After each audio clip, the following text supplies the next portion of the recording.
Oleh karena itu para ulama mengatakan bagaimana caranya kita mendeteksi atau mengetahui yaitu penyakit-penyakit yang menimpa jiwa kita yang harus kita bersihkan. Pertama, bertanya kepada orang yang sekiranya dia mengetahui ilmu. Sebagaimana kalau kita sakit, ya, tiba-tiba kita mungkin tangan kita sakit gitu, kita nggak bisa mengetahui apa ini sebabnya ya, kenapa kok begini ya, digerakkan susah, kita akan mencari ahli medis, dokter, mungkin tulang atau apa begitu, kita akan cari orang ahli. Demikian pula kita sebagai manusia itu pasti ada kesalahan, jiwa kita ini pernah berdosa. Kadang-kadang kita tidak mengetahui apa sih dosa kita. Kalau kita tahu nggak apa-apa, ya, nggak masalah. Tapi kadang-kadang kita ini nggak tahu apa ya penyakit jiwa kita yang menimpa kita ini sekarang apa. Maka kita bertanya orang yang berilmu. Tanya, nggak masalah. Ya, tanya kepada orang yang dianggap berilmu. Tentu saja kita harus memilih orang tersebut adalah orang yang amanah. Kadang-kadang orang yang ditanya ini nggak amanah, nggak bisa menyimpan rahasia karena ini privasi kan gitu. Ya. Jadi tanya kepada orang yang berilmu dan orang ini amanah sehingga tetap terjaga privasi kita. Tanyakan terus terang, apa kira-kira yang ada yang kau lihat pada diri saya ini apa? Kekurangan saya ini apa? Saya ini punya sifat buruk apa? Nanti dia akan mengatakan, oh maaf ya, saya harus berkata dengan benar karena ini termasuk bagian daripada nasihat. Dia akan mengatakan begitu. Engkau ini punya sifat misalnya apa? Temperamental misalnya, itu penyakit juga. Oh kamu ini orangnya tidak sabaran. Oh kamu ini orangnya agak pelit. Oh kamu ini orangnya agak ada sifat pengin apa namanya menonjolkan diri. Nah, ini semua penyakit hati yang kadang-kadang orang tidak merasa.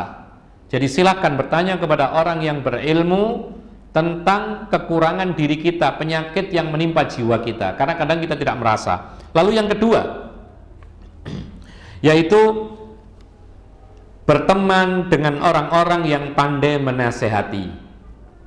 Berteman baik, dekat dengan kawan-kawan yang selalu suka menasehati kita. Ya. Ini yang jarang sekarang. Yang sering dilakukan oleh sebagian kita adalah berteman dengan orang yang cocok. Ya, yang sefrekuensi orang bilang kan gitu. Yang searah tapi tidak pernah menasihati kebaikan, tidak pernah mengingatkan dari keburukan. Nah, ini keliru. Cari teman itu adalah seperti yang dikatakan oleh Nabi, al-jalisus shalih, yaitu teman dekat yang baik. Yang mana apa? Diimbaskan atau diumpamakan oleh Rasul seperti yaitu tukang parfum. Kalau kita nggak beli, paling tidak mencium baunya atau diolesi, alhamdulillah. Tapi kalau kita berteman dengan orang yang buruk, maka kita kena imbasnya buruk. Meskipun kita tidak melakukan keburukan, nama baik kita tercoreng. Ya, oh temannya penjudi dia, nah kan, padahal kita nggak berjudi misalnya. Tapi karena bergaul dekat, oh temannya maling ayam ini loh, padahal tidak maling ayam kan, gitu. Tapi karena dekat aja. Nah, ini gambaran Rasulullah SAW. Cara yang kedua untuk mengetahui apa sih penyakit hati yang menimpa kita ini, ya. Maka dengan cara berteman dekat dengan orang-orang yang baik yang suka menasihati kita. Jadi kalau ada teman yang suka menasihati, jadikan teman dekat. Dia itu menjaga kita dengan izin Allah Subhanahu Wa Taala. Jangan dijadikan teman dekat yang membiarkan kita kalau kita nggak sholat.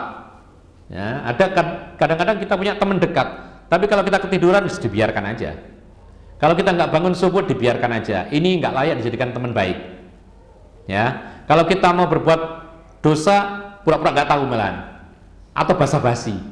Nah, jadikan teman dekat itu adalah teman-teman yang pandai dan suka menasihati kita.